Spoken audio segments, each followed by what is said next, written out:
Heather McDonald has got the juiciest scoop. When you're on the road, when you're on the go, Juicy Scoop is the show to know. She talks Hollywood tales, her real life Mr. Segment serial data, and serial sister. You'll be addicted and addicted fast to the #1 tabloid real life podcast. Listen in, listen up. Woo woo. Heather McDonald, Juicy Scoop. Hello and welcome to Juicy Scoop. I have your favorite, as promised. You would know if you were part of Patreon. Go to heathermcdonald.net and join. Also on Patreon, also a podcaster, dad, blue-eyed, former model turned funny guy, Chris Franjola. Thank you. You blue-eyed delight in my Yeah. Facebook group, the Juicy Scoop Obsessed Facebook group. Very coveted place to be. They're fun over there. This woman said, I did run into Chris at the airport, and he was the delight that we all thought. And I just want to say, as a celebrity, I know it's not always convenient to talk to a Juicy Scooper. I'm so happy that she said that because it couldn't have been a worse time to see me. It was like right off the plane on like a shuttle to go get my car at like 6 o'clock in the morning. Exhausted. And yeah, just exhausted and just, everything that happens on flight. Whatever. I pulled it together and I was nice. No, you were beyond a delight. Yeah. She said he's everything we wanted him to be. Now, see, if you weren't that, then there'd be TikToks written about you. I know. They would be looking to cancel you, trying to ruin your life because one day you were just like a little short with someone being tired. But thank God you've told yourself, I begged for this life. Right. And now I Yeah. have it. So be a delight when someone's Can a I fan. give you another fan story that Yes, was a little please strange? do. And I don't know if you've ever had to deal with this. Somebody offered me, and it was very nice of them to do. I was in Dallas, and they had a spa. And they said, would you like to come in for a massage? We'll on us, everything, blah, blah, blah. I said, that would be lovely. So I went this weekend to a massage. And that's a weird one when the person is like a fan, because you're almost naked. Wait, she was actually doing the massage? Yeah. I thought you meant they owned the spa. No, yeah. But it was, so there was a lot of talk of like because I fell asleep during it. And then she's like, yeah, and you fell asleep. I was like, all right, I got it. But you just know that she'll be telling those stories now that's like a weird place to be. Wait, did you know when you got offered the massage that the actual person who was the fan was going to be doing like They were all fans. Everybody there, like they were waiting for me.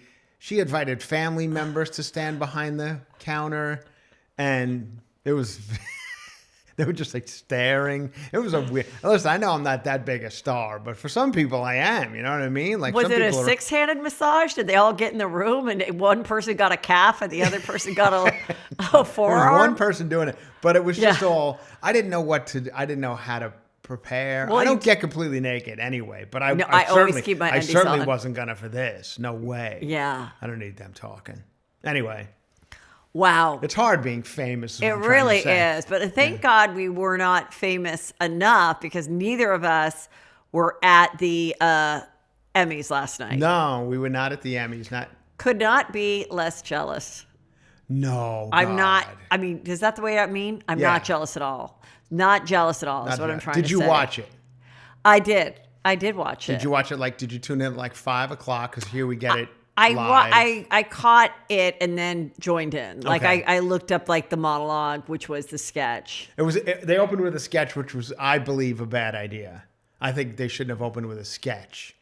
This episode of Juicy Scoop is brought to you by Booking.com, Booking.yeah. From vacation rentals to hotels across the U.S., Booking.com has the ideal stay for anyone, even those who might seem impossible to please. I have those people in my family, and we just planned a trip to Oregon, and I'm so excited about the new place we're going to stay that we found at Booking.com, Booking.yeah. If our family can find the perfect stay on Booking.com, anyone can. Find exactly what you're booking for. Booking.com, Booking.yeah. Book today on the site or in the app. I first thought it was. I thought it was horrible, and then as it went on, I thought, okay, this is why I think it was kind of. So there's a comedian or a funny content creator, and I apologize once again, I did not write down her name. But she put on a gray hair and gray beard and did a very good impression of Nate. Yeah. And it was her prediction of what the monologue would be. And it was so dead on corny, like with the severance jokes and all that stuff. And I gotta watch that. I was like, oh my God, what if that Yeah. is literally some of the jokes? And so I kind of thought, you know what? He probably was like, you said when you got here, it seemed like he was a little lazy. Can I say that? Yeah, absolutely. Well, I didn't realize. As much as I love I Nate did not as a realize this comedian. was a sketch he already did on the show. Yeah, no, from Saturday Night Live. Okay, well, Yeah. I mean, that It is was a something. little. It was very similar. They did a George Washington sketch on Saturday Night Live that was like the biggest. I think it was like the okay, number one so then they YouTube of kind the of year or took. something. So then they kind of took that idea and made it this. And in the parameters of Saturday Night Live, it worked because they were all reading the cue cards and stuff. And when you watch Saturday Night Live, that almost seems normal. But they were still doing it on the Emmys, and it looked weird. It looked weird that they were like reading the cue cards. like you could have memorized it. Yeah, for this. yeah. So I thought that was just an odd. I don't know. It got off to a weird start. At first, I thought that it was so not funny, and then as I was watching, I was like, "Oh, that's clever, a streaming joke. Okay, all right." You mean the sketch? The Yeah, sketch, but there I were- know there you're were funny right. I mean, parts. listen, it's a really hard job. He's a clean comic. He's coming up, so you don't want to like alienate anybody that might hire you. So you're not Right. going to pull y'all pedophiles, y'all Yeah. pedophiles, whatever. Yeah. Like no one wants to hear your political statement. Right. Like so, it's just I don't know. But then, what did you think of so then he gets off, he does that whole thing, then he comes out and he says, if you go over your time, this money from the Yeah. Boys and Girls Club is It going was to a go great down. idea. It was a funny idea that It should have been highlighted- left alone after that. I feel like it was a joke that got beaten to death. Totally agree. What they should have done is just did that little thing. Yeah. And then at the end, highlighted them and said, you know what, we're going to start you. We got you $350, Yeah. but if anyone else could donate, great. I don't know that they need to have the kids like on stage and stuff. Yeah, I thought those might have been kids of celebrities, but they were kids No, of they're like Boys and Girls Club. Okay. Yeah. Yeah. And yeah. Let me tell you what the issue is with the Emmys and all these things. Yes. They're first of all, the whole thing was like poorly directed, I thought. And I don't really know anything about directing, but I feel like it was just like everything was clunky. Everybody had to walk too far to get to the microphone. There were bits like the Golden Girls bit. I didn't even get it. Like this country singer singing the Golden Girls theme, had nothing to do with anything. Like I thought then there would be like, and now we're going to give away an award. I don't know, but it had nothing to do with anything. So I thought that was strange. Okay, so what bits do you think did work? I honestly, I mean, he's a friend of mine, but I thought Brad Garrett and Ray Romano were the funniest ones. I really do. I thought that bit, the banter between the two of them, and Brad Garrett saying he thought his career was going to be better after Ray was just so funny. And Will I Make the In Memoriam is a funny Very, idea. very funny. A funny dark humor without being too dark. Yeah. Also, both looking great. I know. I They was both like, look wait great. a minute. That was 20 years ago. So you guys were like in your early 40s then, and now you're in your mid 60s. Yeah. You look great. I don't know what Ray does for his hair. Like I always think men that are really, getting up there, what they need to do, and it's going to cost a lot. You're going to have a guy come to your house like every 2 weeks, but you've got to just weave in some of the gray, but still dye it. Oh, yeah. Don't go completely white. They do it. At Supercuts, they have a system. Oh, they do. I don't. They do this. It's like a gradual system. I It's see the genius. ad for it. It's genius because if you start to dye your hair too much, then it looks like weird red, and then and then if it's totally white, I mean Peter has totally white, which is fine. But Yeah. if you're going to be an actor and you want to kind of stay in this look, so you still look like yourself, Right. Then So that's the way to go. Yeah. Okay, so let's just talk about what's this guy's name from it? Pedro Pascal. Pedro Pascal chose to wear all white. Yeah. Genius. A lot of people did. With his tan face. Yeah. I thought it was great. The only thing I watched that won was Hacks. I know. That was with the here's Sydney Sweeney? here's Sydney Sweeney looking She came snatched out. and She was gorgeous. bouncing out, huh? That's exactly what she should be wearing and looking like. Well, you know what she's doing? I think we've talked about it before, though. But now her next 5 movies, she's uglying it up, and I don't think it's a good career move. She's going like, I'm going to She's play a this boxer. and put on 40 pounds. Like, no, not yet. wait a little while before you go doing those roles. No, I think it's right. Just do like a couple of like, I'm a surfer. That's the next role. You know? And just bikinis and jumping in the water. You know what I mean, everybody. Okay, I think she's doing everything right. Oh, yeah? All right. And then you show up on the red carpet looking young and snatched with your titties out. How did you feel about all the men? Did you notice this? All the men, it's just like full, like 9 buttons down, like that. Every guy. Like that guy from... I did not notice that. Walton Goggins, but his shirt was like down to... I don't know. I mean, I guess if you're like worked out, yeah. I think it's good to do something different, like wear a different color. This girl, Lisa, I don't know who she is. She's a singer. Anyway, loved this dress. So both the women from Hacks won, which I loved. It's actually a show I watched. Yeah. So many of them I have not seen. Yeah. So that made me happy. And I do think they're both great actresses and I love their friendship. And there you go with that. The kid from Adolescence was the youngest one to ever win an Emmy. And I have not watched that show because I don't want to. So, yeah. The subject matter? The subject matter might be too close to home. Right. I don't know. Yeah. I don't know. Just raising boys. And I'm like, I don't know. I've avoided it. But I know obviously it's incredible. It won like everything. Yeah. And I think the guy that like wrote it, created it, who he thanked, you know, his wife, he was just, it seems incredible. Yeah, so maybe now I will bring myself to watch it. Stephen Colbert making jokes, standing ovation. All right. Yeah, it was that was gonna be the case. Oh, boo-hoo. Oh, boo-hoo. I don't know where these 200 people are going to get a job. Yeah. Hello. That's show like, business. Again, we talked about this last time we were here. No one cared about us when they just like told us to leave. And the other thing is no Writers Guild pay. Thank you. He already has another job. He's got another job. He's already moving on to Netflix. They've already signed him. Not a talk show, but something else. Yeah. Yeah. So whatever. I mean, he's a nice guy and I don't know. But like, I just was literally like, oh, boo-hoo. And it's not a joke then if you've already been hired. Yeah, I know. Like, what's funny about it then? The other thing is, it's just, I mean, I like Stephen Colbert. I don't really watch the show very often because I just don't watch late night TV and I'm just not up. Anyway, but it's just a changing landscape of TV. Like, they're all going to be done soon. It's just, he's just the first one. Right. Like, soon there's going to be a point where nobody watches just, I don't know, most television, honestly, but especially Jimmy Kimmel and Jimmy Fallon. Not anything political or anything like that, just because they could watch, like, let's say Jennifer Aniston. I think more people would rather see her in a 2-hour interview on a podcast like this than a 7-minute thing where they're doing the same shtick to promote a movie. You know what I mean? Right. And like, when nobody wants that.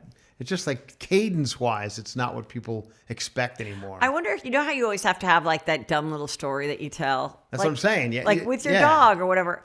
Then I wonder if they ever say, like, I just want to make sure before you do 20 interviews that you save your dumb dog story at the restaurant for Jimmy Kimmel. Yeah. We don't want it to be told 4 times. Right. Yeah, that's what happens. I mean, I wonder if they do that now. I think they have to. Yeah. Alan Cummins won for Traders. Yeah. Of course he should win. He's like pretty entertaining. And he said whatever, that was his weird outfit. Then this was all over. Sofia Vergara had like an eye infection and at the last minute couldn't go. Oh. And had to go to the ER. And I thought, you know what though? That's the best thing that could happen to you. Yeah. Because otherwise I wouldn't have even known to talk about you. I know her job is she's a judge on America's Got Talent, but like, I don't know, like definitely not as relevant as when you were on the Modern Family. So like, this isn't the worst thing. So kind of smart that you like. I think she was, wasn't she nominated for something? Isn't she playing like a drug lord in a Netflix show? Oh, was she nominated? I wanted her to I don't know if win. she was, but that might have been last year. I got a lot going on in my head. And some things just, they go away. You know, now that we're saying that, you know, the way people will get on someone, whether they misspeak on a reality show or whatever, because there's a big controversy going on Real Housewives of OC, which I'll get into on Thursday with Zach Peter. But I was like, the amount of times that I've listened back to my own podcast and I'll say, oh, we were watching tennis with Vanessa Williams. No, I meant Venus Williams. Yeah. Okay. And I'm walking and I'm like, oh, I know that's what I meant. Right. And I know that the people that love Juicy Scoop are like, yeah. Or I'll say his dad, Charlie Sheen. I meant to say Martin Sheen. Yeah. Because I'm talking about Charlie Sheen's dad. It doesn't happen a lot. Right. But it probably happens at least once or twice a week out of the 3 episodes, including Patreon. Yeah. And now 4 with Juicy Crimes. Make sure you subscribe and leave a 5-star review. Anyway. Yeah. We don't have 200 people like No. Stephen Colbert. Yeah. I'm very impressed by anyone who just doesn't stumble over everything they say. My brain, God, we don't have notes. I don't have Right. the stuff. Okay, so listen. So I couldn't go to sleep last night. Yeah. So I'm like, let me watch, because I'm so excited for you to come. So I'm like, let me just watch a little of the Meghan Markle show, which is Yeah. second season on Netflix, and not getting the buzz it was getting. It was already, I think, shot, and this is second Right. season, and who knows what will happen after this. So she, as you know, she's in a house down the street from her own house, which people get mad about. I'm like, I don't. I think it's a genius thing. I Yeah. wouldn't want the lights set up in my No. kitchen all the time. Anyway, she starts to make sourdough bread from scratch. Yeah. And it takes like several days. Mm-hmm. And they're like showing it. Is anybody really watching this and going, okay, I'm going to make exactly what she makes? I mean, maybe if you're doing it for content, but like Yeah. in your real life where you're not filming it for any reason. No.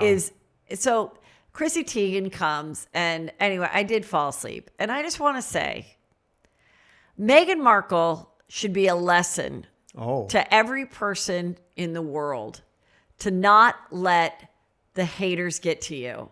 Wow. Because she let the haters of the English press and the naysayers Yeah. around England that suddenly decided they didn't like her Right. to get to her. Okay.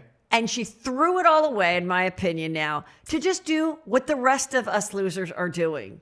Really? You think she- Podcasting, having a stupid cooking show. Literally any mom Right. in Texas is doing exactly what you're doing. Right. Being a mom influencer, making cute things, trying to act funny when you're not. Like, why? You could have stayed in London. Right. Okay. Been a princess and done done the same cooking show and done, I am going to do the greatest secret recipes from the royal family over centuries. Right. And I'm going to attempt to make it as the American princess that you love. And then we're going to go to other countries and do it and have fun. She could have done all of that. Right. While staying the princess. Yeah. And really, like, how many people can say I'm a princess? Do you know how many people can say they're a podcaster or they're an influencer or that they do cooking on TV? I can. Or they I make can. sourdough bread on TV. Right. Or that they have a follow my look. So how For is less? the show? I mean, is it watchable? I mean, what is Chrissy Teigen? Did she bring anything to it? Do you care? No, there was nothing. Like, there was no juicy Yeah. conversation. You know, everything finishes with the flowers, like on the food. I did see a clip from that episode where I think they talk about being suitcase girls on Deal or No Deal, which I didn't realize Chrissy Teigen was also a suitcase girl. I think that's what I got out of it. They were talking about John taking- Legend pops in for a second like he drove her. Like he Oh, drove her to maybe Santa he's Barbara. waiting outside, waiting for sourdough bread to be ready. And there, she was like, "Hi, oh hey, John Legend, bye." And then she's like, "So I have to." So she finally has the bread done. Yeah. And she's like cutting it, and I'm just like thinking how we used to buy those sourdough rolls, so delicious at Yeah. the Israeli bakery in Woodland Hills for like $6.99. Right. And I'm just like, what? This took you like 5 days. And then she's like, oh, and she's putting what crucimian on it, which is like my most hated fruit, on this. She's like, let's make a tartan. And she made a Thai iced tea for her or whatever, because she's Thai. And Oh. Well, I don't know. I don't know what I worry about her. At the risk of, I think she'll be fine. At the risk of repeating myself way too much, she does mention on this season of We Love Meghan that she worked at Mirabelle Restaurant on Sunset Boulevard. She loves to mention Yes. every She job mentioned- that she's I know, ever I know. had. They must have told her, like, mention a few more regular people jobs that you had, because the Humphrey Yogurt thing was a big deal. So now she's like, yeah, I was a hostess at Mirabelle with, she didn't mention my name, but she should have. I think it would have gotten a little more eyes on the episode. I just wonder if there'll ever be a moment where she's like, wow, I kind of played this wrong. I don't know if she thinks that way because I feel like someone's going to yell at me and be like, Heather, she was suicidal. She was so distraught about the noise. But again, you're the princess, right? Okay? You're the princess. You don't have to look at your phone. You could tell your staff, please don't share any negativity with me. I just want to, if someone writes a beautiful letter, you know what? I'd love to have that with my coffee in the morning. Mm-hmm. Coffee, not tea. I'm American. And like, I don't know. I'm just so much about like, God, this shit should not rule your life because it doesn't have to. Right. It does not have to. So it's like, fall style is all about layering, and there's no better layer than high quality, comfortable shapewear. You know it. You know it looks great under everything. So why are you only wearing it on a special occasion or for a wedding? No, you want to look sleek and great, but you're like, but Heather, it's not comfortable. I don't like it. Well, it is when it's Honeylove, because Honeylove's best-selling Superpower Short is the go-to, and it has targeted compression technology that distinguishes between areas where you want more support and where you need less compression. You know what I'm talking about. We want that tummy sucked in. We want the sides of our waist snatched, and we want our ass to be popping and up and not smashed down and flat. Okay. Well, this does it for me. This is why I love this power short. It comes up just under my boobs, under my booty, lifts, tucks, and is so comfortable. I can wear it with everything. Jeans, a cute little dress, a skirt, and feel so confident. I absolutely love it. Treat yourself to the most comfortable shapewear on earth and save 20% off site-wide at honeylove.com/juicy. Use our exclusive link to get 20% off honeylove.com/juicy. After you purchase, they'll ask you where you heard about them. Please support Juicy Scoop and tell them I sent you. Experience the new standard in shapewear with Honeylove. Remember like 2 years ago when you couldn't talk about GLP-1s and it was this big taboo thing and people, if they found out you were taking it, they would shame you? Well, now that isn't the case. And maybe you're interested in exploring it for yourself. But your next question is, well, will my insurance pay? How do I know? That is where Ro comes in. Starting GLPs can feel overwhelming, but Ro helps you figure out if they're right for you, and they make it really easy to get started because with Ro, whether you're using insurance or paying cash, you can access FDA-approved GLP-1s at a competitive price.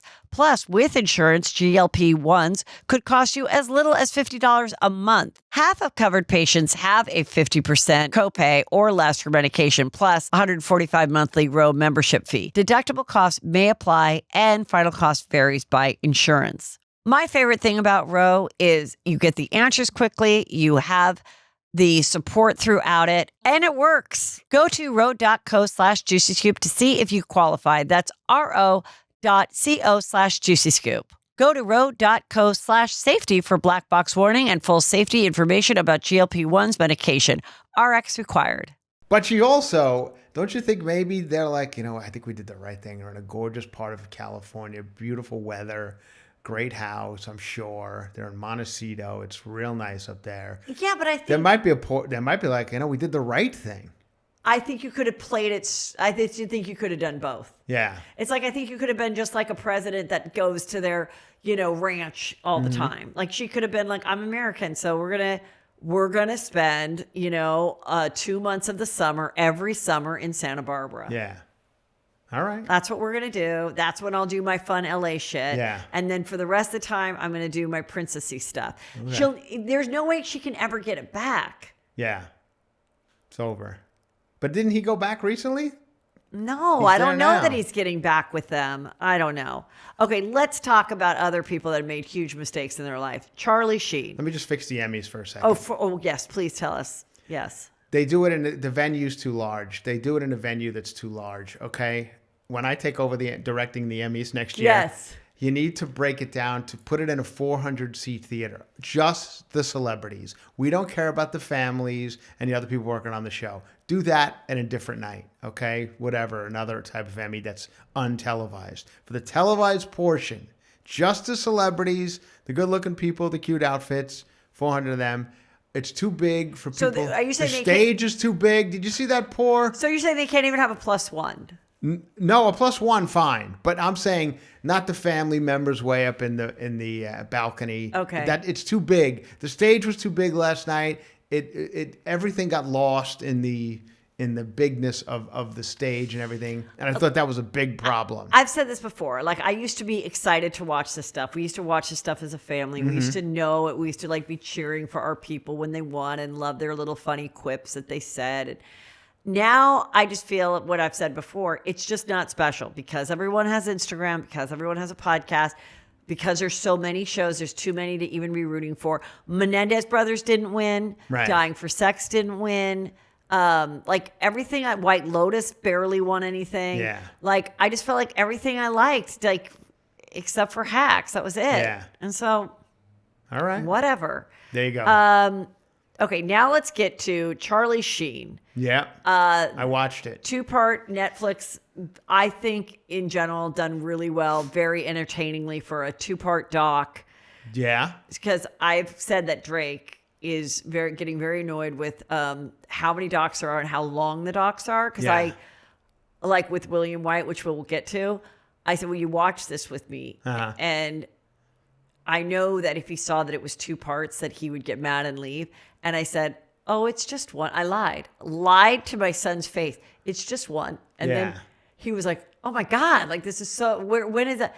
And then so he says, from now on, Mom, if it's 2 parts, you have to bring me in at the top of episode 2 and just recap episode 1 because I cannot take how long these are. And he's like, when is the doc going to come that's all about how there's too many docs? There's a doc just about too many docs and we watch too many docs. Well, I'll be honest with you. I kind of agree with Drake on both things because I feel like this Charlie Sheen one was where I got to the point where I'm like, I feel like we might have jumped the shark with documentaries because I know this is a new this is a new thing to like take one celebrity. Like it worked with even Harry and Meghan had something. Yeah. And Stallone has something. And it's just like, all right, I kind of get the idea, but this one by midway episode 2, I'm like, I think I got it. It's such an ego love letter to yourself. Yeah. And but I do think it was done well because at least we in him telling a story, we also had a visual aid to it, whether it was his old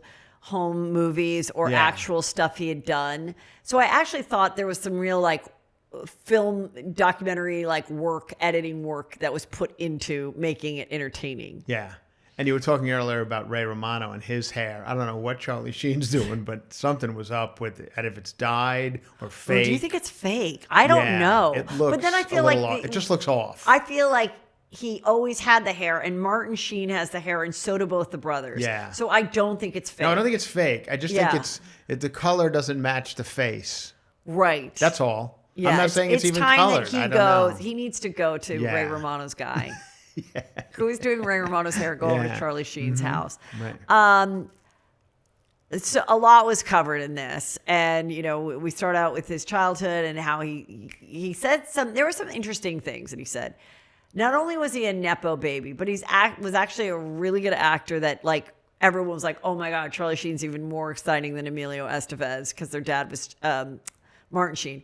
And because of his little cameo in Ferris Bueller's Day Off was the thing that kind of catapulted him into like. Yes, and I totally do remember that leaving an impression on me. Like, oh my God, that was such a funny, weird part. Yeah. And then I think that with he says, there's that expression, if at first you don't succeed, keep trying. He's like, no one says what happens when you succeed right away. Yeah. Like, and being that he had that privilege and love of doing drugs, probably addictive genes, if that exists. Some people say it doesn't, but I think it does.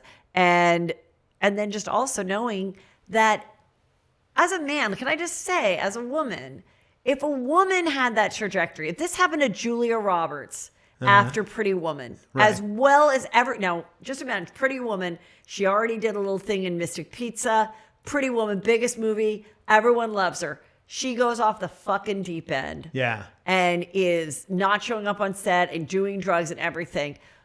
Would they give her 7 more chances? Fuck no. Right. But him and Robert Downey Jr. and like men get the chances over and over and over again. Well, Lindsay Lohan's gotten a lot of chances. No, she really didn't. No. When she really fell off, it was because they were like, well, we can't get anyone to insure you anymore. Yeah. And she really now is getting these small chances with these cheesy movies. But that's after she had to like go hang out with like Russian billionaires on yachts and do things that no one wants to talk like about. A Greek restaurant for a minute. And she had a reality show about her beach club. Yeah, she was dancing weird. She had to rescue Syrian refugees or whatever off the street, and she had an accent. I don't even know what. Yeah. No. I'm trying to think of somebody. She had to be gone for a long time, get a full-blown new facelift. Yeah. And finally, get to do something else. But like, so anyway, with this, I thought it was, really interesting. And I want to bring up, so it brings up Chuck Lorre, because that's when we were really covering it, when he had Chuck Lorre, when he had 2.5 Men. Yeah.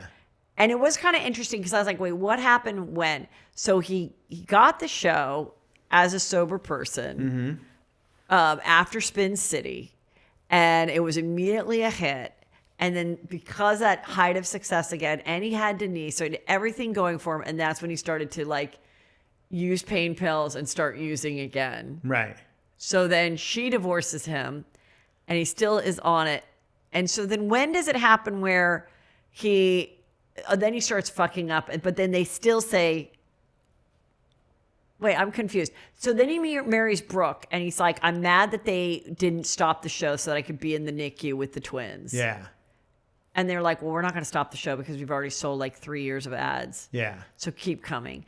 And then his behavior gets bad, but they need him so badly that they give him $2 million an episode, right? Yeah, that's what was it that said, the order? according to the. And then he's still like, fuck you. And that's when he started to like speak horribly about Chuck and the tiger blood and winning and she's like, oh, if you couldn't handle my brain, or like I'm such a genius. Like I hate people like that. Like I just go so fast, my brain's going so fast, like you wouldn't be able to handle. Well, he was completely drugged out at Yeah. that point. Yeah, that was like a 60-minute interview or whatever it was, where he was completely off the rails. Right. My opinion of the whole thing, and I actually like Charlie Sheen, of course. I've liked Wall Street, and I liked Platoon and everything. I don't think I really watched 2.5 Men, but I got it. Right. I get the My appeal parents of the guy. loved it. Yeah, so did everybody in the world. Yeah. I got the appeal of it.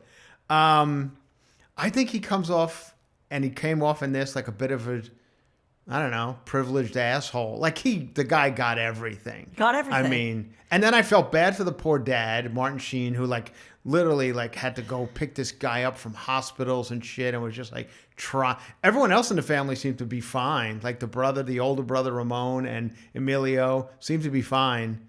So I wondered why his younger sister, who's a 58-year-old actress, that I looked her up because I remember her from like an after-school special, but she really hasn't worked since like 2003. She wasn't part of it. The mom, we never hear or see about the mom. Yeah. I think there's something strange there. And then also we don't see Emilio. And Emilio doesn't do anything. He stays out of like the limelight a lot. Does he even work anymore or no? No, I don't think it directs a little bit, but I don't think so. Not much. And so, I wonder. And then Brooke, this wife number 2, she seems to have it together. Oh my God. But she's clearly still using. I know. It's just like I'm like, this is the interview, and this is fucking... what you're wearing, like this red T-shirt, Indian style. Like you can't get any more put together to be on a major Netflix doc. Like I felt that way about every single Denise Richards too. I was like, Jesus Christ, fucking put it together. Well, at least she had like hair and makeup and stuff. Yeah, a little too much. Yeah, but then she's gotten like a little facelift, I think. Yeah, looks better all that, now. whatever. I think everybody involved in it is a well, little kooky. I'm glad that you're talking about because I'm going to talk Even Sean Penn came off a little odd to me. Yeah, like really, you have to smoke and scrape some coke off your table in the middle of an interview? He was like doing chores while he was. It's like, I'm sorry, are we getting in your way, Mr. Penn? He was about to paint the door, for God's sake. He's moving around. So true. Okay, so now I'm going to talk about something that's going to be a little controversial. Oh, no. Talk about an enabler. The friend. The best friend from Little League. Yeah. The black guy, Tony. Yeah. I'm sorry, dude. You are an enabler. Well, he said he was. He said something to that effect. And so I looked up, what did he do? What was his job? Because he seemed to be there through all of it. Yeah.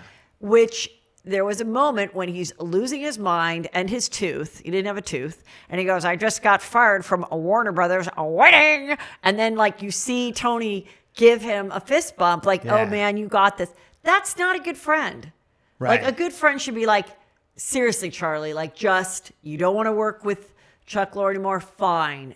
Like, you don't need to bash him. You don't need to like stop. Let's get you, whatever. No, he was just always along for the ride. Whatever was happening, he was there, bail him out. And so then I looked it up and I'm like, what has he done? And Drake's like, oh, he's did some film work. I'm like, what? He's like, a show called Anger Management, 29 episodes. I'm like, exactly. It's Charlie Sheen's show. Uh-huh. Yeah. Look, he's lucky to have him. I'm sure he's a good person.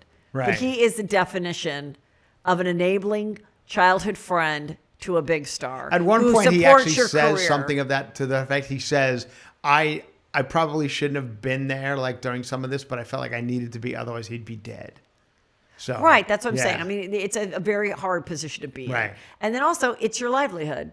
Yeah. You're the paid best friend. You're the entourage. I mean, there was a couple of Nicolas Cage moments where he's just like, I'm in the hospital. Get out of the hospital. We got to go to this Hawaiian tropic thing. And Nicolas Cage didn't give a shit. He was just like, come on, man. We got to go to Hawaiian tropic party. Yeah, that was pretty amazing. And then also that he said that he lost his virginity to a professional, sex worker when he was 15. And I'm like, yeah, hello. That should fuck you up. Yeah. That's why teachers screwing their 15-year-old students shouldn't happen. Right. It's weird. Yeah. It's weird. It made you weird. Right. That's why you had an insatiable appetite for like sex and prostitutes. The Heidi Fleiss stuff was my favorite. Oh, yeah, that was pretty good. I'm obsessed with Heidi Fleiss. Anyone that knows Heidi Fleiss, I would go to Vegas to interview her. Now, I'm sure she's done being interviewed, but I would do whatever it took. I've been so fascinated by her life story. It was so great to hear her point of view, and also why he had to come forward because they said, if you have one prostitute for yourself, that's one thing. But if you got 3 of them to come over and your friends all partook, now that's like trafficking. Right. And you're looking at 3 to 5 years, which was why he had to turn on Heidi Fleiss. Mm-hmm. And then Heidi Fleiss was like, fuck, man.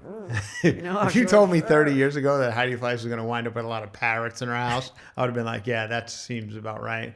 She's now like an old parrot lady, and which still looks kind of good. No, I still like everyone's. Thank God for plastic surgery. Everybody kind of looks pretty preserved. Actually, the next documentary, I would rather watch her in the parrot house. I'm sure I'm sure the people that went to the parrot place already have a doc. And I also think that Charlie will announce his podcast within the next month. This episode of Juicy Scoop is brought to you by Booking.com, Booking.yeah. From vacation rentals to hotels across the U.S., Booking.com has the ideal stay for anyone, even those who might seem impossible to please. I have those people in my family, and we just planned a trip to Oregon, and I'm so excited about the new place we're going to stay that we found at Booking.com, Booking.yeah. If our family can find the perfect stay on Booking.com, anyone can.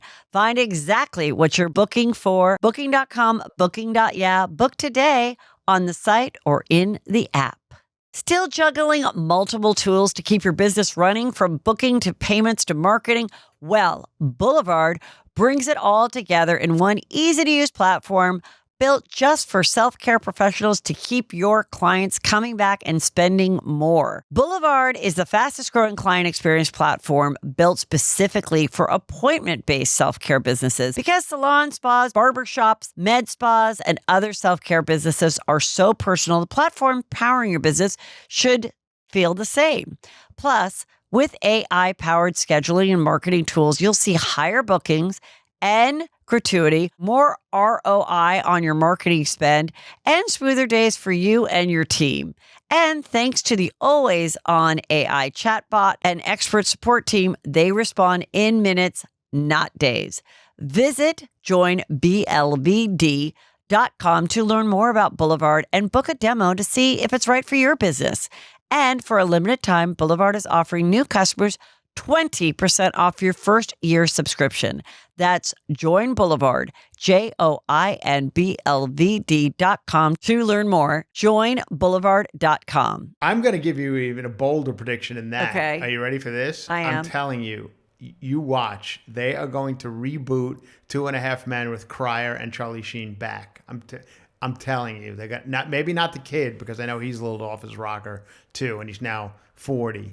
So they're gonna have to get Hold someone. on. But Hold Cryer on. I got and Charlie Sheen come back it. to do something. It's 2.5 Men because John Cryer's son left the grandson. The character of the clean cut son has gone off. Yeah. And the two grandpas Yeah. have custody of now a kid that's like 8. Like, yeah. Right. And it's the same. They're the same characters. Yeah. And they'll put it on Netflix Put it on because Netflix. Leanne is on Yeah. Netflix with Right. Chuck. So Chuck Yeah. has a deal at Netflix. Chuck Lorre's already over there. You know what? You're right. I'd rather see that than him do another. And you're gonna have to, John Cryer's gonna have to do it on his terms, because he's like, no, if you want me, I'm not going to that. Also, shit John again. Cryer looks so much better bald. Oh, 100%. At 58 than Yeah. whatever he is than he ever did on that show. I think so. John Cryer- He could have like a Studley thing where like what happened to him in the past. He got married and got divorced, and now he's loving Tinder because there's just women coming for him right and left. So finally, he's getting laid as the guy that never got laid because of the apps. Right. 8 episodes in and out. You don't have to do 20 seasons. Yeah. Just 8 episodes. Everybody watches. Everyone loves it. John Cryer gets paid again. I think he's doing fine, but he always comes off relatively normal because I see him on a bunch of podcasts and stuff, and he just constantly has to talk about Charlie Sheen and 2.5 Men, and he's probably like, I'm done with talking about this. Like, right. But he still handles it well. Yeah, because his own life is normal. Yeah, he's so like a normal and I guy. think he's been married to his wife for quite a while, and like she was like a news reporter. They've been together a Right. long time. So like So then I think and then Charlie, you can write whatever backstory you want for Charlie. Does he have like, a couple divorced wives? Does he should have a daughter doing OnlyFans? Yeah. He absolutely should. They showed the other daughter that wasn't part of it, Sammy. She posted saying, "I didn't know I was the reason he got sober," because he talks about how he started drinking again. Yeah. And she needed him to take her to get her hair done, and so he had like a driver come, and she was like, "Why?" And he looked at her face, and he was like, "I got to stop. I got to get sober again." Yeah. So he does bring up the Corey Feldman stuff At the end. at They do the a end, whole thing where and they clear out. ironically, he and Corey Feldman in fedoras alike. look alike. I know. Look so much alike. I thought the same thing. It's I'm kind of like- weird. Yeah. And it's interesting because Corey Feldman is doing Dancing with the Stars right now, and according to an article I saw, he isn't going to the rehearsals. Oh, really? But he can dance like Michael Jackson, so I'm sure they'll do something with we're gonna have that. to watch that again. And for those that you don't know, Corey Feldman put out his own documentary, Right. in which himself and several other people that knew Corey Haim, who has since passed, said that when Corey Haim told them, allegedly, it's a hearsay story, that when he was on the set of Lucas, that he was assaulted or groomed or whatever you want to say by Charlie. And Charlie totally denies it. Raped by Charlie Sheen Yes. is what the term they use. And he totally denies it in the doc, Mm-hmm. and says, I should have thought about suing. Well, I don't think you could. I mean, you're saying it because someone's saying a dead man told me this. Yeah. And I'm just telling you what he told me. Right. It's not Corey Feldman saying, I walked in on the two of them. Yeah. He's just saying he told me as my best friend that is what led to him being really effed up over the years. Right. And then there were these other people that said, but his own mother, Corey Haim's mother, said, no, that wasn't true. Yeah. Well, a lot of people don't tell their mother that they're being molested. It's probably Yeah. the last person you want to tell. So either he never told her, or she doesn't want to believe it, or it didn't happen. overall, you started to get a little tired by the second half. Yeah, I feel like I got it. Do you remember? I feel like it was like all just like a drug addict behavior, and I feel like, eventually it's even with the Corey Haim stuff. I'm like, yeah, I mean, but Corey Haim had his problems as well, right? So I feel like whether it was any of it true or not, I don't know. But I feel like it's all just like drug addict behavior of accusations, weird stuff like that. Right. And what I also can't understand is like when I always remember this in reading people's autobiographies, whether it's Mackenzie Phillips or this one guy that was on Mad TV that was on Howard Stern too. I can't remember his name. Artie Lang. Yeah. Yeah. Like they would write these, stories of just be like, I did this many grams of coke and this heroin and then this, and I was up for 4 days and then this happened and then this person said this to me. I'm like, how the fuck would you remember? That's the way I felt about Charlie Sheen. Like, I'm how "Guy, would you seems to be-" remember? yeah. Like, how do you know what your story is? Charlie Sheen seemed to have a lot of memories of everything. And we still don't know why his car twice in a month went down the ravine there without was a him lot in of it. things. And also, I feel like he's had a pretty good like movie career, and I was really I wanted to hear more about like how did you get the part on Wall Street? How did you handle working on Wall Street? I felt like some of the stuff was more interesting than hearing from his drug dealer. Well, that that's kind of what stuff. those will be the things that we get into on the podcast. Right. Yeah. I think he'll do both. He's going to do the podcast and he's going to do the 2.5 Men. He'll quit the podcast after a year, but the 2.5 Men thing might stick. Right. And in the podcast, you said you didn't know what it's like to be a stockbroker. So how did you embody such a perfect character? Right. That would be interesting. Or how were you screwed up during the filming of that, or Major League, or some of the movies that are great. He doesn't mention anything about those. They just a quick clip of, maybe they couldn't get the rights to something. Certain well, I mean, I clips just think or they're something. like, let's just, we got to shorten it to the juiciest stuff, And I'm sure there's a part of him that was telling too long-winded of a story, and they're just like, okay, Grandpa, like, let's get to the good stuff. But, Denise crying about how, she still kind of loves him and everything, and we now know her horrible situation with Aaron, her now husband. Mm-hmm. So Aaron and she are getting a divorce. And so people are saying the same thing they said about the Pamela Anderson documentary of like, oh, she and Tommy should get back together. Nobody should get back together. No. It's fine that they can get along because they have kids. At one time, they're going to grandparent together like Lucy and Ricky did. Yeah. That's nice. But the shit that Denise saw Charlie go through, you really think she would ever want to be intimate with him again? No. Forget about the fact that he's admitted HIV and been with men and prostitutes and everything else. Like, how could you ever like lose yourself in that and like want to be with him ever again in any intimate way? No way. But I feel like now that this girl, Denise Richards, with this guy that she's currently with, I feel like there's, it's just we're seeing some patterns here.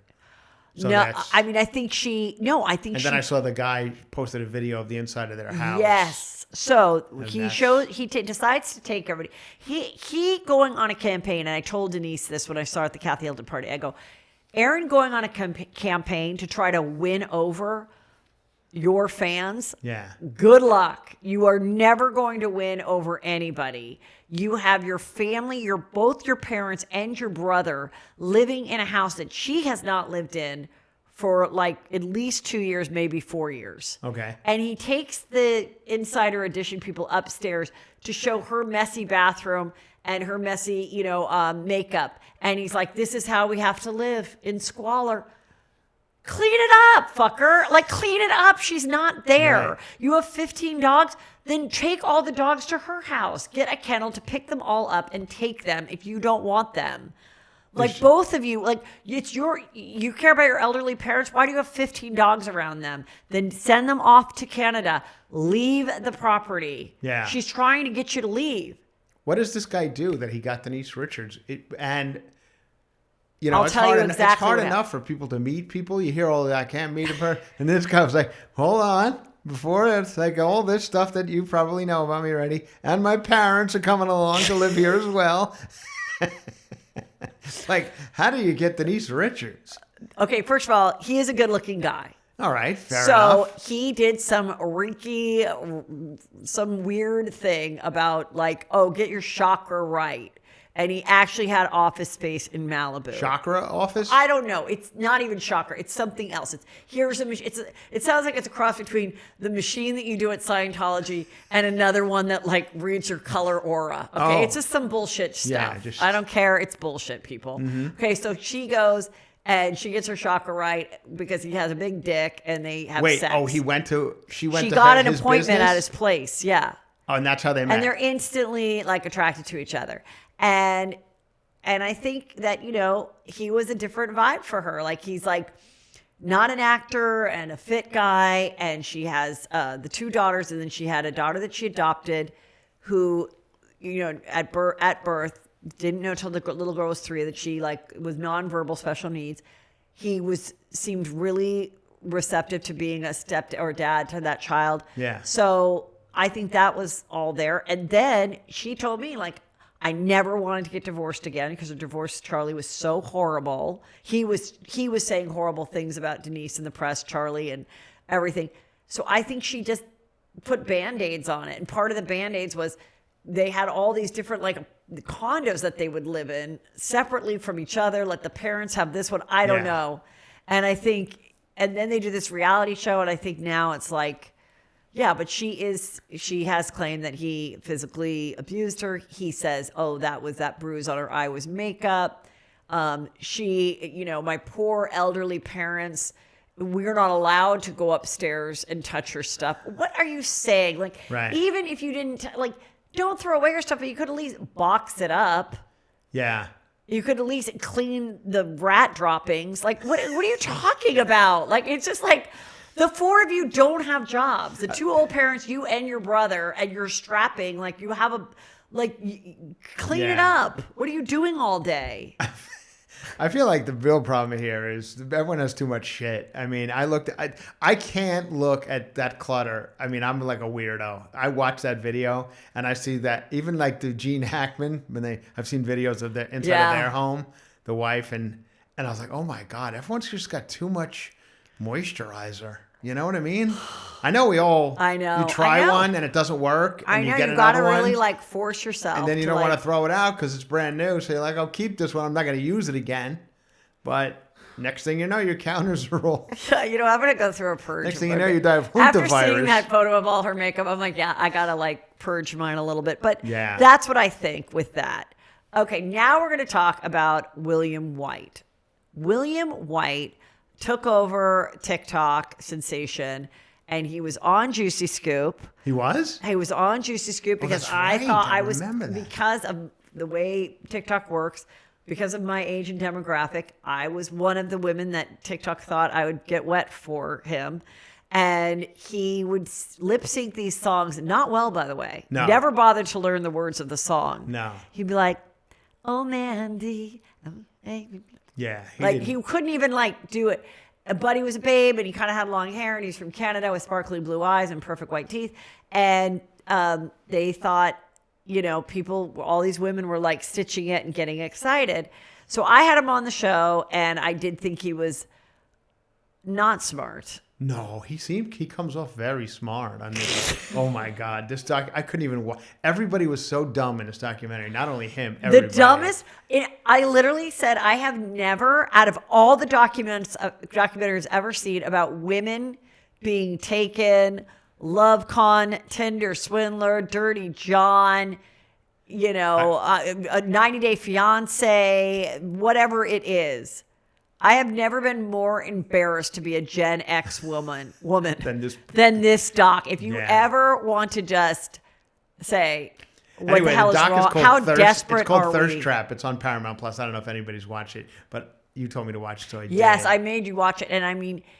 I was dying. I just was shocked at how dumb everybody was. The women... I know that's kind of what they probably wanted, but man, it was one of those ones where I once again agree with Drake. I was just over it I watched the whole thing, but man, now I don't understand. There's a lot of good-looking men out there who sing songs. Okay, I don't understand why everybody got caught up in this dope.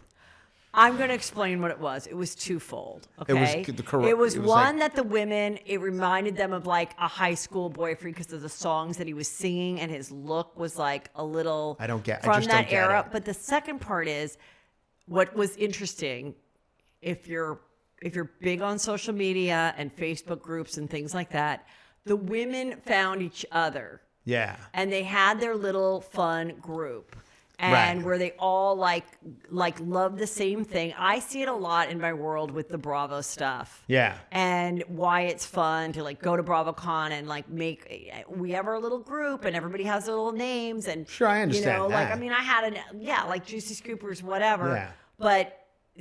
But this was like obviously a smaller niche, and it was about this guy. And yeah, if it was a bunch of 50-year-old men pining after a 21-year-old girl in Canada, it would be weird. But they Right. do have that. It's called OnlyFans. I mean, Yeah. So what was crazy is so then these women, and I'm going to spoil it for you because you don't need to sit through it. Sorry. No, save your time. So these women go and they get him a ticket to go to Amfar Gala in Miami or wherever. And then one of like the youngest of the women Yeah. who has also got like a bit of a social media following, he flirts with her and they fuck. They Yeah. go upstairs and they fuck. Well, that's what happens in all of these groups without sex or whatever. When a fan gets too close to the star, Right. whoever they're following, They then, turn on the then fan. they turn on her. Yeah. Oh my God. Like, how did you get to fuck him? Like, Yeah. they all turn on her. So that was crazy. And then the other thing that was interesting is that this other woman that's part of the interview with the Yeah. older, like 50-year-old woman With that was the an pink OnlyFans lady with a bedroom, weird yeah. bedroom. She was like, saying, I don't think that his little sister should be featured in the videos, like parenting his mom and her, because the Yeah. little girl was obviously being exposed to millions of people because his following was so big. And so then she felt like he came after her and then she came after him with these nudes. So then here's the juice. Then he and his cousin, who's a man, Yeah. they're like the same age and they're like doing jerk off videos Jerk off together. videos. Yeah. Which that was that was strange. And he too. just was like unapologetic about that too. Like, just like Charlie Sheen, not that you should be, but he just had no explanation for it. He was just like, yeah, anyway, I didn't think I looked that good in it, but okay. Yeah. And I'm like, well, did you put them out yourself? And she even said that. She goes, he may have just put them out himself. Like, how did they get them? Right. Yeah, they had hundreds of jerk off videos. Yeah, and it was just so weird. And when I talked to him, I was like, well, I think you should get into acting and everything. And he's like, yeah. He mentioned that at the end, that he's going to get into acting. I can't wait to watch that guy do anything. And also, I mean, what did you get into? It was like just hot tar roofing or something, because that's where it's going, right? He's going to be well, like, he was a landscaper yeah, before. he's going to be like the handsome landscaper who shows up now. Well, this is what he's up to. So I went to his thing, and I cannot believe how different he looks. Yeah, the handsome eventually wears off. I mean, but I've never seen was such 19. a big difference in like 4 years. Like, he really like lost all. I mean, he's just still a good-looking guy, he's but good like he lost the baby face. Yeah. And by cutting the hair, he's not as cute. And maybe he did have like a good filter. Maybe he was using filters or lights or something. I think it was a little filtered.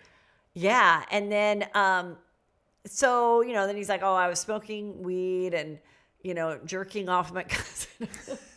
Yeah. And this one woman, she's like 60. And she goes, I think I gave him over time about $250,000. And she never got to meet him. No. She didn't get to fuck him in Miami like the other woman did. And now I see that he's doing like, William White will call you. Now you can sign up and have him call you and do a FaceTime. When prior to that, he also did the mistake that people do. It's when influencers get too big too fast, which is they start to rip on their fans. Yeah. Kind of like Me? Kind of like Matt Rife too. Like, Yeah. I don't want all these girls. Right. I'm funny to men too. Like, not that he's doing fine. It doesn't hurt him. But I'm just saying with William White, like, he was like, somebody had very expensive luggage like delivered to his house. And then he gets on there and he's like, you guys shouldn't know where I live. And they shouldn't. Right. But then that's the problem. Like now the fan becomes a hater because now you've like, and then that one brunette girl is still like, Yeah. I was just like, she was one day I looked out and when I started watching William White videos and then before I knew it, it was dark out and I just watched like 8 hours of it. And I'm like, so then I started watching like the Revenge Con or the Con of the Revenge or something, which is not very good, well done, by the way. This is on Netflix too, which I think they found a bunch of stories where women were love con fraud, meaning they love bombed you and they had multiple women and they took money from you. So it's like a triple embarrassment. Okay. It's not like just a cheater. It's like a cheater who also you gave him a whole bunch of money. And so I'm watching it and I'm like, I feel like they had the whole thing solved and they basically like cast these people to act like they're like two women that are detectives together. Anyway. And every time I see it, it's just like so sad that a woman wants so badly to have a boyfriend. Yeah, that's kind of what it seems. Just like desperate. I just read a study that I didn't read a study. I read a study. No, I saw someone that said I read a study. Okay. So Okay, sure. What it said. I understood. And they said the happiest demographic of women are single women with adult children. Either they're widows or divorced or just not in a relationship. Ladies. You think that? Do you like, agree with that or? Probably. Yeah. Like, because this is the only alternative. Literally every love con situation is with a woman like in her late 40s or older. Right. Who is like, finally, this guy that's like, looks good. He's calling me every day, telling me we're going to have this business together. And then he just needs $25,000. And then we're going to help the children and da-da-da-da. And it's always that. And it's like, God. I honestly think, I don't think this guy took enough advantage of it, honestly. I mean, at 19, and just living in Canada, he probably was just like a regular, it seemed like it, just judging by his house and everything. He's just a regular guy. He lived at home. I feel like he should have taken them for even more money. Like if you're going to be that dumb. But see, then what also happened is then he started to get a lot of hate. Yeah. Because then they were like, this guy's a fucking loser. Like they were over him. It's been 2 years. He's not the hot thing anymore. And then they're turning on him and being like, oh my God, he still lives with his parents and this and that. And so then he kept quitting social media and then he'd come back on because he knows that's how a thing ends. Way he says, I quit, and then I was back. Yeah, because he had no other way of like making money. So where is he? What does he do now? But like, how can you believe? That's like Cameo. How can you believe, people, that William White wants to talk to you, 55-year-old you, after you've watched this doc? How would you ever believe that anything he says to you is sincere again? Well, he did fuck the one lady. She got it. She was the cutest of the bunch. Yeah. And then there was another one. There was somebody else that he like got, and nobody else did. And they were just like, and then the one woman saying like, if you don't go on live today, I'm going to end my life. And I mean, I'm just like, I guess. Well, these people obviously got some sort of psychological, there's problems there. Like that one woman who was giggling and, talking about going to the same restaurants he goes to and stuff. She's obviously off. And then they'd be like, hey guys, like their little weird group. Let's get all together and fly to Canada and see if we can find him at Tim Hortons or whatever that place is. Yeah. What is that place Tim called? Hortons, the coffee place. Yeah, it's like their McDonald's or whatever. But this is when you need a family member to step in and go, listen, what the fuck is wrong with you? You know what I mean? Like, well, I think they're hiding it. Like, I don't think they're telling their 25-year-old daughter. Oh, really? What are you up to, Mom? Well, I'm part of the William White fan club. And we are all going. Yeah. I just donated $3,000 so that he could go to Amphar. And we're all going to go there together. And we're going to rent a house. I mean, they're desperate for two things. They're desperate for love. Yeah. And like, having sex again or a fantasy of that.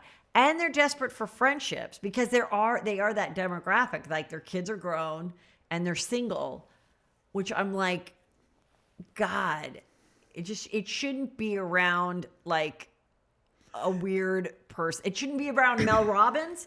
It shouldn't be around You know what I mean? It shouldn't be around all these people, all these Mel Robbins. I feel like what you got to do. Well, it can be around me though. It these can be days, around me. You don't have big enough glasses. You got to put on the big glass. If you want to start giving out sage life advice, I feel like that's the new way to go. Big, giant, black glasses, and then you could say, first thing you do when you wake up in the morning is say, "I'm good enough. Yeah. I'm good enough. I'm good enough," and I'm gonna roll out of bed until I tell myself, "You're worth it.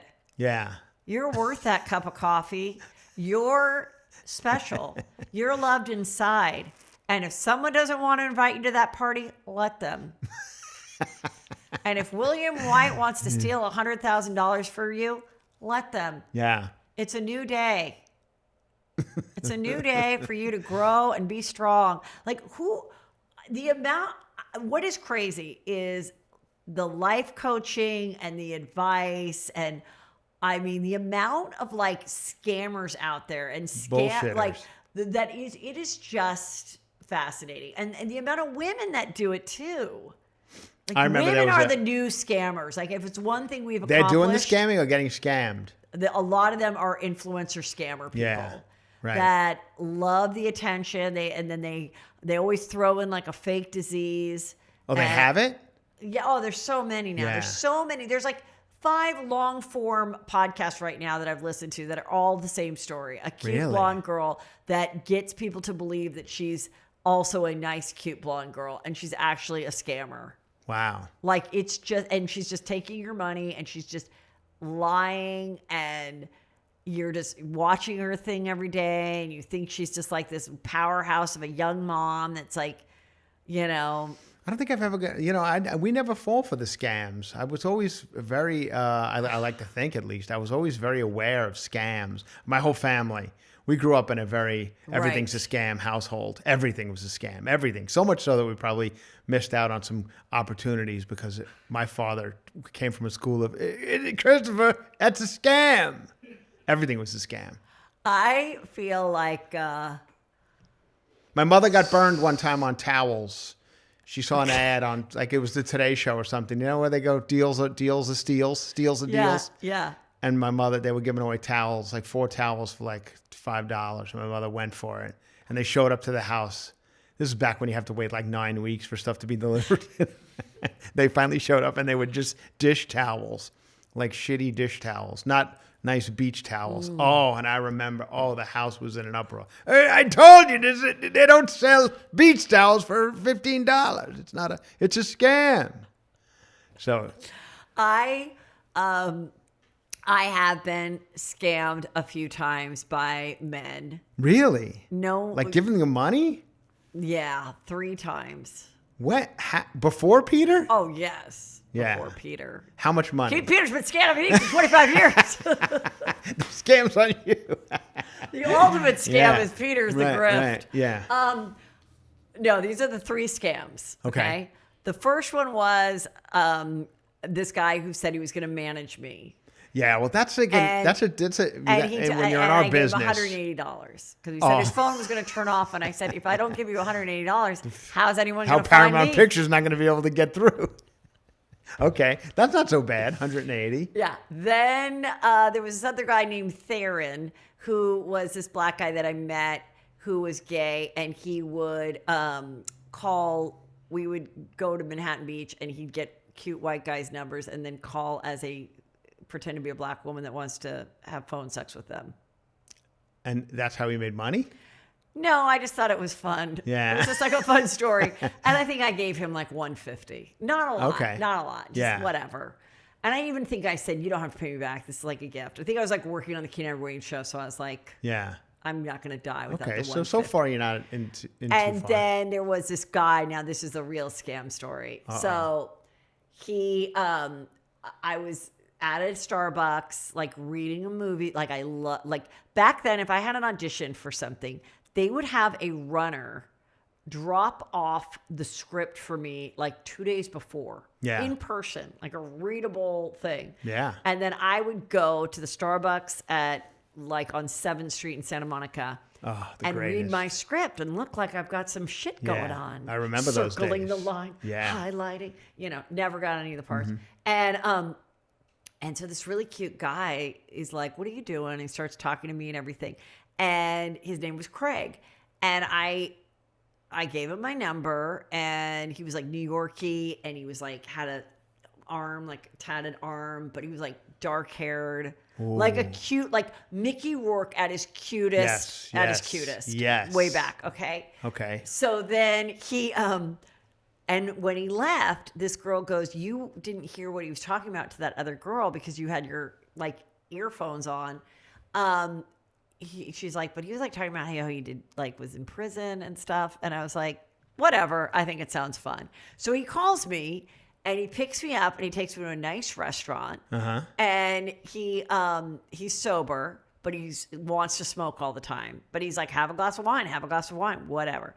So we make out, and I'm like very attracted to him. Yes. And we go out again and do something. And then he calls me to say that his car was stolen. Mm-hmm. Okay. But because he did these white collar crimes, it caused him to go to prison when he's like a Wall Street guy, is what he told me.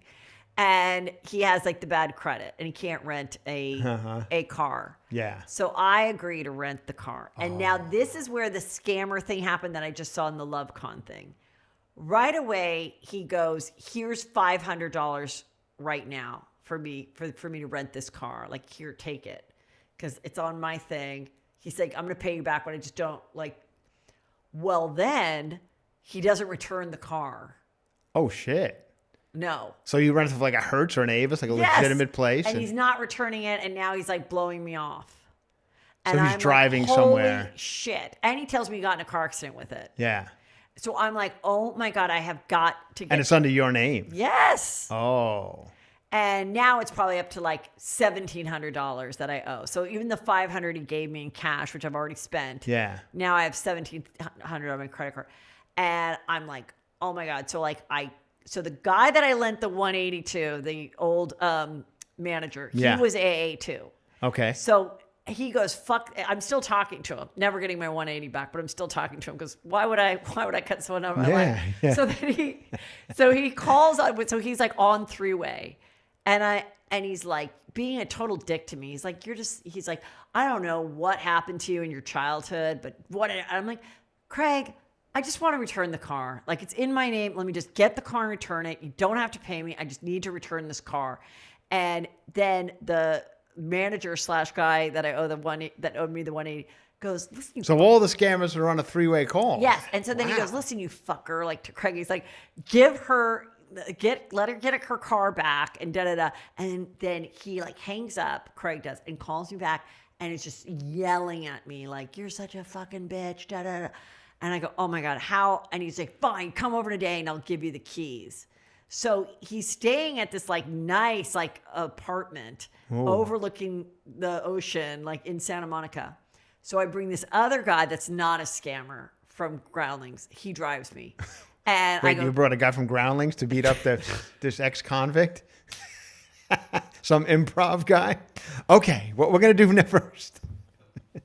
Exactly. Well, that's why he got like, of course, any other guy would go, no, I'm going up with you. Mm-hmm. But he was like, no, I'll stay in the car. Yeah. Okay, fine.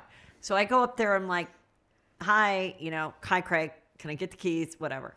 And he comes up to me and he starts screaming at me really loud. And I'm backed in a corner.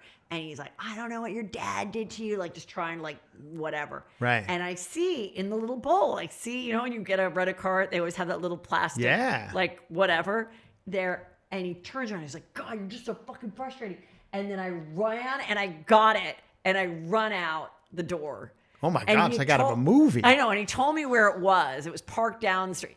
And here he kept his place impeccable. He always had cologne on. I get to the rent-a-car. It's disgusting. Oh, Jamba really? Juice, food, everything everywhere. And so then, but like what I was saying about the scam thing, like the first couple dates he paid for, gave me that $500. That's where the scam, they always pay for a few things up front. Yeah. And they, and then when they ask you for something, you're like, oh, well, he's good for it. Like, he's so generous before. It's just because he like left his credit card in the wrong house or whatever.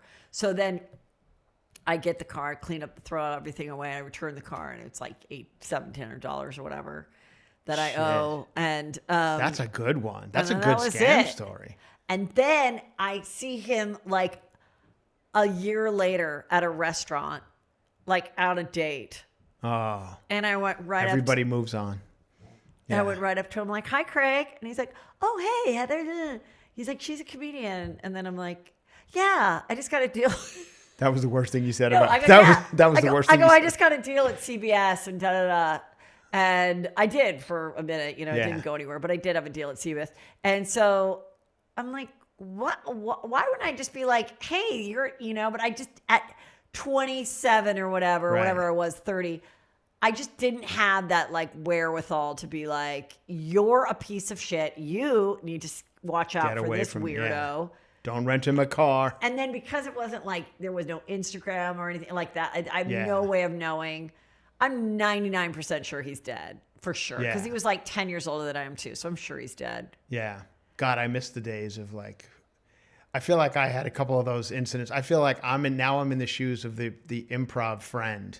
Like I had a couple of like loose cannon girls who I hung around with who like would ask me, this boyfriend is coming over. I remember vividly, I was with this girl. I was at this girl's apartment, some shithole in like on Sweetser in West Hollywood, and she's on the phone like, She had like a crazy roommate, a girl, and she's like, and then she hangs up the phone. She goes, looks at me. She goes, "Can you fight?" I was like, "What?" I swear to God. She goes, my roommate's boyfriend's coming over. He's like fucking crazy. He's drunk. He beats her up, and you got to fight him.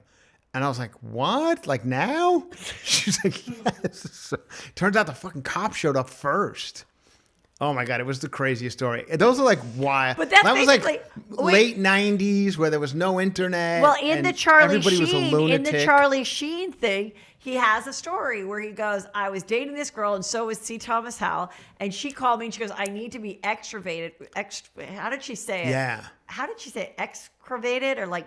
Yeah, she made it. Extracted. I need to be extracted from this situation. And he goes, I go over there and he goes, and it's some shit apartment. Woodland Hills, like he says. Woodland Hills. Yeah. Peter and I were both watching it at the same time. We just start laughing. And so then he gets her and it's the same, it's the same thing. And the only reason, you thank God he did have the gun. I got to tell you, that story, when you were telling that story, I'm like, oh my God, I was in like 10 of those situations in that same era of Hollywood. Like just crazy people. And then she's the one that got him into crack. Yeah, and then she wound up dying, he said. Yeah, and he's like, "Oh, such a waste. I'm like, I don't know. She got you addicted to crack. I feel like... Was her life really going in great places? I feel like all the drugs that he did he's definitely off now. Yeah. You could definitely sense that there was something off about him.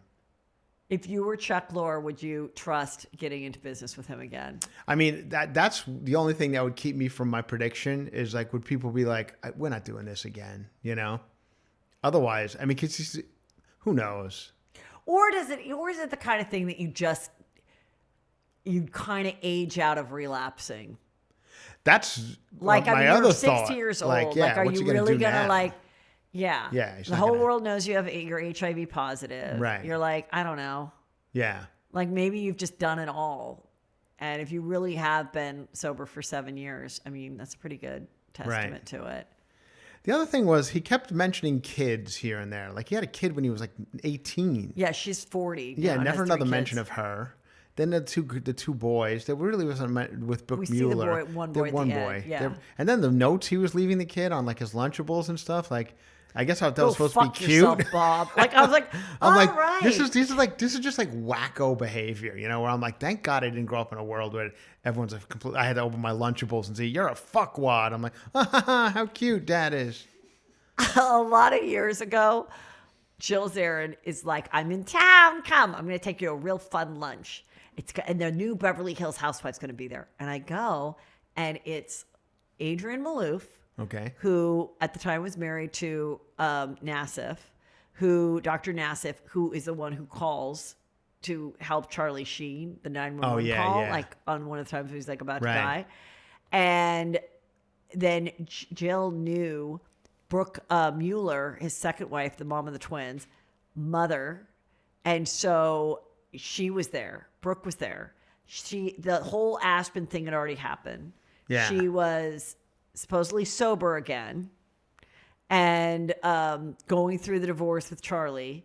And then Adrienne Maloof was going to just about start Real Housewives of Beverly Hills. and Patty Stanger was there, and I sat right across from Brooke because I was like, oh my God, I like need to know more about this woman. And I mean, she was just kind of like her nervous, like weird self, but like she didn't have anything to drink then or anything. But I think she's been in and out of rehab like 21 Brooke times. Mueller. Yes. Yeah. And then And she one needs point, 22. And at one point, yeah, she definitely seemed she was a little on something. But he even said, he goes, her timeline of getting sober is different than mine. That tells me she's not sober. That's what he kind of said.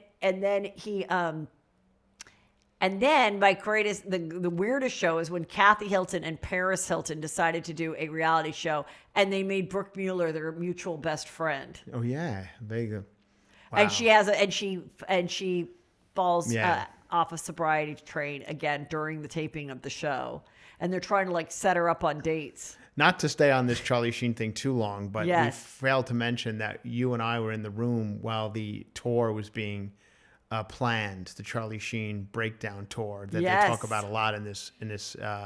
Remember that Chelsea was on the phone with Jeff Wills, who was the head of Live Nation at the time. He was saying, "You're not going to believe this, but I'm literally sitting with Charlie Sheen right now planning a tour."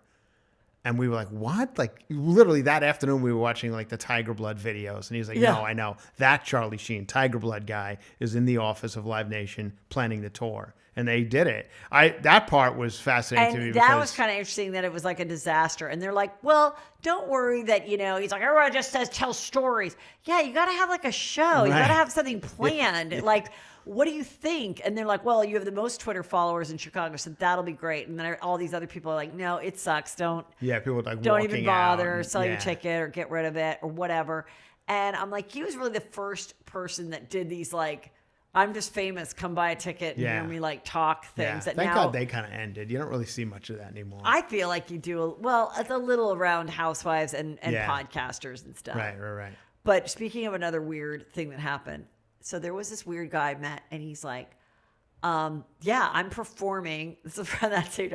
I'm going to perform stand-up at like the Roxy or something. He rented it out. And because that's where Sam Kinison like filmed one of his specials. And I go, oh, I didn't even like know you did stand-up. He's like, I don't, but I'm doing it tonight. And all these agents are coming, and I think I was at this show. I remember this. Did you go? Yes. And the guy like walked off stage or something. He just like starts screaming and like he had no act, nothing. And then afterwards he's like, yeah, I got 3 offers for a development deal. I'm like, when everyone was getting development deals, I'm like, no, you didn't. Like, what are you trying? Like you can't just like. Right. But he had money, so he had rented it out. I remember this. And anyone could come. I think I was working across the street at the time, and that guy would come in and he invited us to the show, and I went and. Yeah, that's what he was doing. He was just meeting any comedian he could to invite. And I was like, well, and he's like, maybe you can, when I go on tour, you could like open for me or have a part in the sitcom. So I was like, okay. Yeah. Do you need $180 on top of it? Or a rental car? The scam, thank God the scamming world is at least for me, it's over. It's very, the one in the LoveCon one, this guy gets all these women because he's sending videos and selfies like every day. Like, I love you, I missed you, but he's sending to like all different, like he never says their names. So he's like saving time and doing the content and sending it. And he had a wellness center. Yeah. That he was like, oh, I need 25,000 for this. I need 10,000 for this. I need whatever you could get. And he'd even go to the camera and be like, I'm going to go play some poker. If you want to send me $25, that'd be nice. And these women would. Yeah. Anyway, it's amazing too. Well, everyone's insane. Like a lot of people are crazy too. Yeah. There's a lot of crazies out there. And so these women are just like, all embarrassed. And there were certain ones that I was like, that guy's gross. I don't even care. Like I was skipping around. I'm like, find me someone that I can like. Could I have been conned by this weirdo? Well, I got to be honest with you. You told me to watch 2 things: Charlie Sheen and the Thirst Trap. Yeah, and both of them. Made me angry. Like just the stupidity of Thirst Trap was driving me insane. And then Charlie Sheen, I was just like, I don't know. This is going to sound callous and cold of me, but I have no patience for drug addicts. I really don't. I don't know why. And I felt like I'm watching some drug addict tell stories, and it's annoying to me. That's it. Yeah, and I great, because he was so like kind of like brilliant and inherently funny and good looks, and grew up with Sean Penn and Rob Lowe. Yeah. And your dad is Charlie Sheen. Right. In Martin Malibu. Sheen. Yeah. Right. Like you had every opportunity. And that's the thing. Maybe too much opportunity does make you piss it away. Yeah. I thought that was like kind of the one thing that was sort of interesting that that people don't really talk about. Yeah. That like if there's not a hunger for it, like you didn't come from New York. Right. To model kimonos. You Exactly. know? Like And Malibu. I was out there during those days. He didn't come from the hot bowels of the valley in Woodland Hills trying to be a star like Heather McDonald. No, I mean, and for that reason, we're both still going. Not on drugs yet. No. And playing Sacramento Punchline. Oh, let's talk about it. Sacramento Punchline. What's happening? This Wednesday, this week. How fun. You're going to see what this on fun Tuesday, the Wednesday next night. Sacramento Punchline, one show only, Wednesday night. Thursday night, Cobb's in San Francisco. This week, this Thursday, Cobb's in San Francisco. Beautiful time to be in that part of the country, Come see me live. After that, you want to hear some more? Yeah, I do. Can I just rattle them off? Of course. Irvine Improv, Sunday, September 21st, Sunday night, Irvine Improv. That one could use some help. Okay. How about Phoenix? Happen. Phoenix, Arizona, Desert Ridge. Love that out there. Okay. Phoenix, September 25th. Beale Street Theater, Kingman, Arizona. A lot of people have said, what? You're going to Kingman, Arizona? I am. Beale Street Theater, September 26th. Oxnard Improv, September 27th, Saturday night. Oh, Oxford. And Philadelphia Oxford? Punch. Oxnard. Oxnard. Right here. Great. Close. Saturday night, which will be fun. And then Philadelphia Punchline, Philadelphia, Pennsylvania, on October 16th through the 18th. And then I'm going to be at Brad Garrett's Comedy Club. We talked about Brad Garrett in Las Vegas the first week of October. Thank you so much. Fun. Yeah. Fun. And of course, for me, you guys, November 14th, my show, which I'm really getting excited That's Las about. Vegas too, right? That's going to be very Bravo-centric. Is that during BravoCon? It's during BravoCon. So BravoCon's back. BravoCon is back. It's November 14th, 15th, 16th. So this is the first night of it. 10 o'clock. So you can come in, check in the hotel, get cute, go to dinner, go to my show. What hotel are you? Where's the show at? It's MGM Grand at the David Copperfield Theater. Oh, all right. So they have a lot of comedians there. So it's kind of built for that. So that's good. And it's going to have a lot of fun surprises. We're not going to hold back. And I've been collecting some really fun bits and things about. Who are you having with you? Anybody? I have Brandy and Julie. Okay. And then some surprise guests and some surprise things that I've never done in the show before. So it'll be super, super fun and no one will be disappointed. So we have that. Yeah. So, and it's almost sold out. You were telling me before we came to air. It is. So hurry up and get your out. tickets, everybody. HeatherMcDonald.net for everything, you guys. And Cover to Cover is Cover to Cover is a podcast they do, which is amazing to me that I'm so thankful to the Juicy Scoop fans who come to my shows because there are a lot of them after the shows and I always say hi and whatever. They give me massages, some of them. But there is still some people after the show that are like, wait, you have a podcast too? I'm like, I don't understand how you haven't heard that yet. I feel like we promoted all we can. I have people that come up to me still and just go, I know you from the news. Yeah. And it's because they remember me from Chelsea Lately and they associate E-News with, and they don't know I have a podcast. They don't know that I'm still, even doing comedy anymore. Right. So it's fine. You just have to educate busy, them. Let them know. Let them know that we're doing Listen, if you want me to sing you Barry Manilow songs, I'll do that. That was the first Mandy. One he sang. No, he literally Mandy. just did one the other day. Because I was on, and he still doesn't. He just did Mandy again, and he still never bothered to learn the words. William White. Like at a certain point, learn the words. Nothing annoys me more than Ralph Macchio, who's the Karate Kid. Yeah. He has been doing this Karate Kid character now for 45 years. Right. Everything that he does is somehow related to Yes. Karate Kid. And he has, in his 45 years being the Karate Kid, the actor himself, Ralph Macchio, has not learned a lick of karate. You can just tell by looking at him. This guy, at this point, he should be a triple black belt. Right. But he just decided, you know what? I'm just going to wing it. I'm not going to learn any karate. And this is going to be I'm going to be the Karate Kid, but not learn any karate. It drives me insane. Amazing. Chris, thank you. Thank you for having me. Love you. Love you back. Bye-bye.